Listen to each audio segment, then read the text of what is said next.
İran məsələsi deyəndə bu həm də Azərbaycan məsələsidir. Baxın, Azərbaycanın İrandakı keçmiş səfirinin bu yaxınlarda çox maraqlı açıqlaması oldu. Mən son dövrlərdə etiraf edeyim ki, eşitdiyim strateji baxımdan ən dəyərli, qiymətli informasiyadır. O dedi ki, 2007-ci ildə Azərbaycanın Rabitə və Texnologiya Naziri Əli Abbasov İranda səfərdə olanda, İranın birinci vitse-prezidenti ilə görüş zamanı Doktor Davudi 2007-də? 2007-ci ildə. Doktor Davudi əslində Azərbaycanlıdır, Tiflisdəndir köyləri. Bizə dedi ki, 2007-ci il idi. Çox yaxınlarda İranda əhalinin siyahıya alınması alınıb gizli, yəni daxili istifadə üçün, dövlətin istifadəsi üçün və o cümlədən etnik tərkibi müəyyənləşdirilibdir. Azərbaycan türkləri neçə faiz olsa yaxşıdır. Onların İranın birinci vitse-prezidentinin dediyini deyir. Yanında da Azərbaycanın bir naziri. Hələ 2007-ci ildə? Bəli, 2007-ci ildə. Təbii ki, indi qat-qat artırdı o əhali. 52% Azərbaycan türküdür. Bu türk ancaq Azərbaycan türklərinə aid, yoxsa Qaşqaylar? Deyəcəm, izah gətirəm. İkinci deyir, 3 ay sonra Azərbaycanın Konstitusiya Məhkəməsinin sədri Fərhad Abdullayev gəldi orana. Biz deyir, İranın Məsləhət Şurasının sədri ilə, Konstitusiya Keşikçiləri Şurasının sədri ilə görüşdü. Yəni, dini liderdən sonra dini xəttə ikinci adam. Deyir, o qayıtdı həmin məsələ. Eyni şey dedi. Eyni rəqəmi dedi. 2007-ci ildə deyir, bu il sorğu keçirilibdir. 52% Azərbaycan türkləridir. Üstəlik, sizin sualınıza cavab olaraq, əlavə edib ki, 3 milyona yaxın da Türkmən, Xorasan türkləri, Qaşqaylar var. Amma bunlardan əlavə də türklər var axı. Mən həmin dövrdə hesabladım. 71 milyon əhalisi olub İranın təqribən. 4.2% də bu eləyir. Elədir? 56.2. O hesabla indi İranda götürsək ki, son 25-in axırında təqribən 92 milyon əhalisi var. 51,52, belə deyək də, 51 milyon yarım Azərbaycan türk var. 51 milyon yarım. Hesabını. Hala o biri türləri saymıram. Yəni, qaba götürsək, əhalinin 60%-ə yaxın, yəni mütləq əksəriyyəti, formal hüququ baxımdan, yəni bir referendum keçirsə, bir səs vermə olsa, mütləq əksəriyyəti türklər.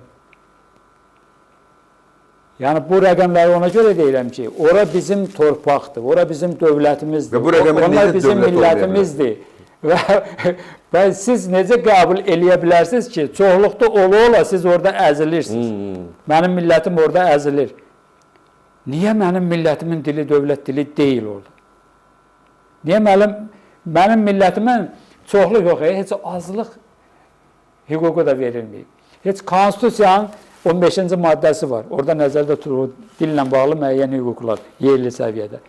Heç o Konstitusiyaya əməl olunmur. Amma xırda ermənilərə veriblər, məsəl üçün, o xalqlara hamısına veriblər. Ona görə də İran məsələsi, Azərbaycan məsələsi.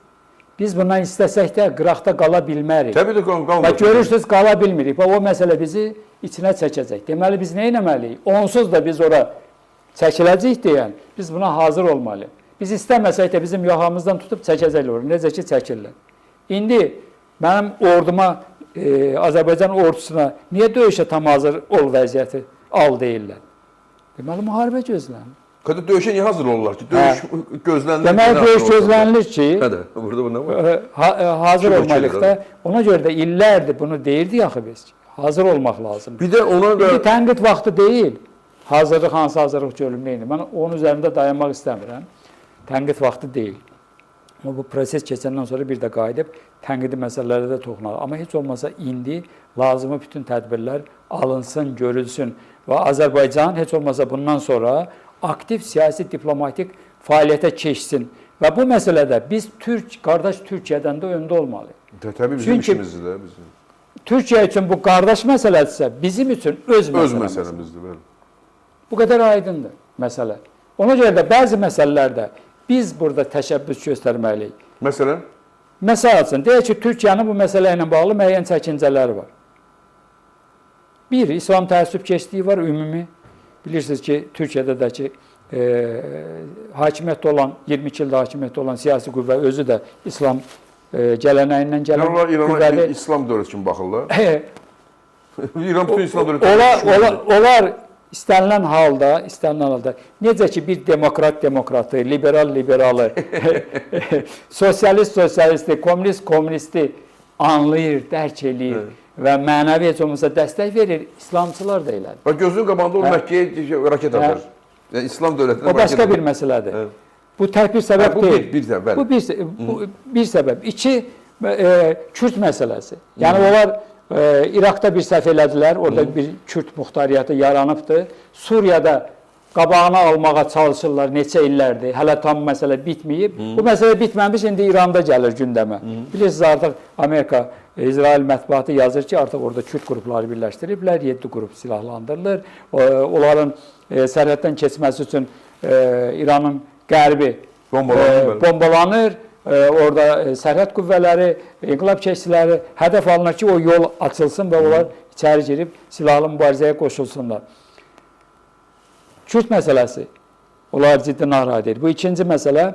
Üçüncü məsələ, müharibənin uzanacağı halda ümumiyyətlə müharibənin fəsadlarının, ağırlaşmalarının Suriyada olduğu kimi, qaçqın problemi kimi, deyək ki, yeni terror təşkilatlarının yaranması, qaçaqmalçılıq və s. Yəni, əgər İran dövləti uğursuz bir uğursuz bir dövlətə çevrilərsə, yəni İraqda nə baş verdi, Suriyada nə baş verdi, ondan daha böyük həcmdə, miqyasda İranda baş verdi. İran 2,1 dəfə Türkiyədən böyükdür. 1.648.000 kvadrat kilometrdir. Türkiyə 783.000 kvadrat kilometrdir. 2,1 dəfə böyükdür. Əhalisi də Türkiyədən çoxdur, 92 milyon, 86 milyon orada. Yəni bu müharibə ilə bağlı problemlər var və Türkiyə növbəti bir çəkincələri Amerika İsrailin planlarından narahatdılar. Rejim dəyişsə nə olacaq? İran dağılacaq, dağılmayacaq, separatçı hərəkətlər başlayacaq, bu separatçı hərəkətlər Türkiyə proyeksiya olunacaq, olunmayacaq. Amma bu çəkincələr var. Mən sən razıyam, amma bu hamısı havayıdır bu çəkincələr. Yəni, bunun havayı olduğunu izah eləmək lazımdır. Bunu da qardaş kimi oturub, gizlətməklə bu məsələlər alınmaz. Halın altına süpürməklə təmizlik yaranmır. O zibil orada qalır.